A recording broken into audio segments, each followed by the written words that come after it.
real quick update here.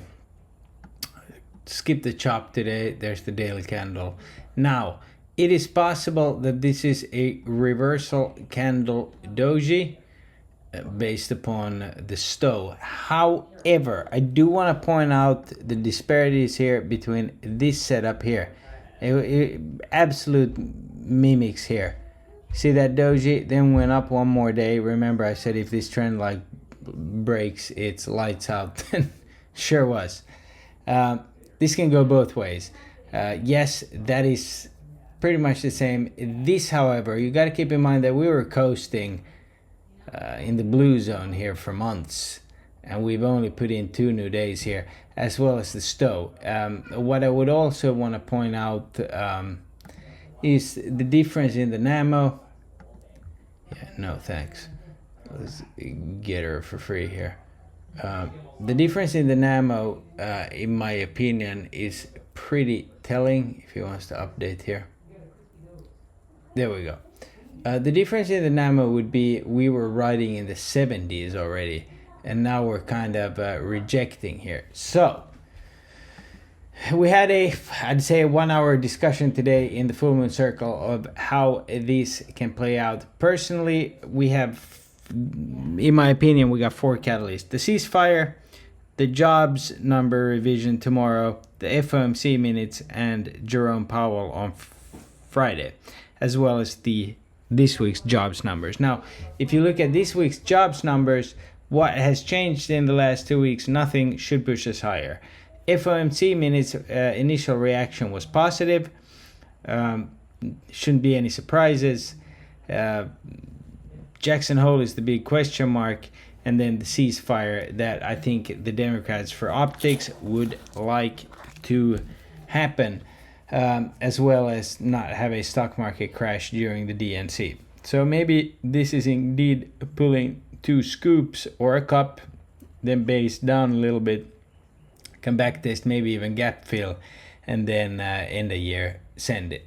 I still think we see north of 570 this quarter, because the collar hasn't exactly hit, but it's come close every time. Okay, so that's kind of what I'm looking at now. Futures are nicely up. I do think there's 1 or 2 plays in particular here that interests me. You know that the Apple play hit 94% today due to that gap up. And if we zoom out on Apple, in my opinion, it has the best setup here. A little bit of continuation. We can easily see a $5 day on Apple, even with the Stow up here, meaning if the market rips, it rips. So I would keep an eye on the correlation between, I probably said 70, maybe 60, maybe 80 times 124 on NVIDIA. So you see this slow bleed here. I think if NVIDIA hits 124, 40, I think it's 124.20, which is actually the level. If it holds around there, I'm a buyer. Okay? If they decide to hold the market up while they do that move, Apple's gonna pump. Okay? I was kind of fucking around with some Meta. We still had that 5555 ghost candle. That's gonna happen at some point. I was messing around with some NVIDIA as well. What I did swing was Nike and Viking Therapeutics, because I'm a 100% Viking, but that's beside the point. Looking at those and pretty much sticking with Apple. Apple's my main play. Did swing some 560s and 561s on SPY.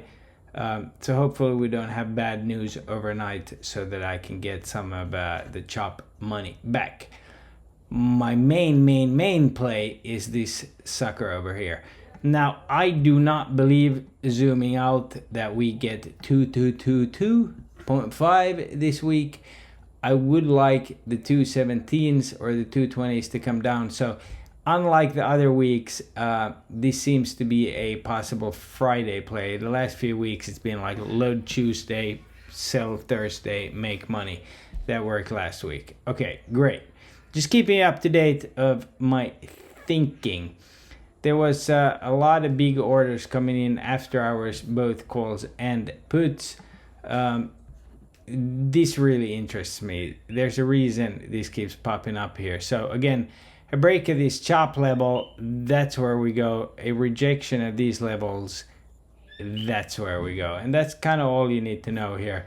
And again, if you look at, you zoom out a few days, today's data means absolutely nothing, right?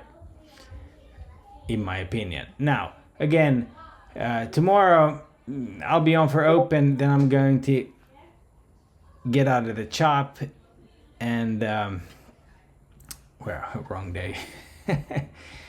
But I'll be on for this and this into end of day. Okay, very important. And then obviously early on, thanks to Drac, we know that at 4 a.m. my time we get those jobs revisions. So we got early low tomorrow, which means if you've listened and paid attention and studied the pattern, we need to gap and take this out. Okay, if we gap down and we have an early low and then those jobs numbers, we can really tank the market here.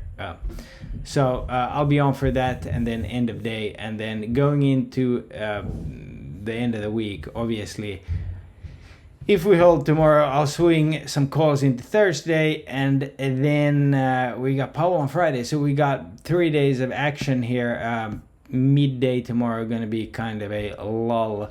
And then something to keep an eye on as far as the rate cut narrative, even though we discussed what I think, my personal opinion of that in the Full Moon Circle today. Let's see if there's any type of a run-up to this event.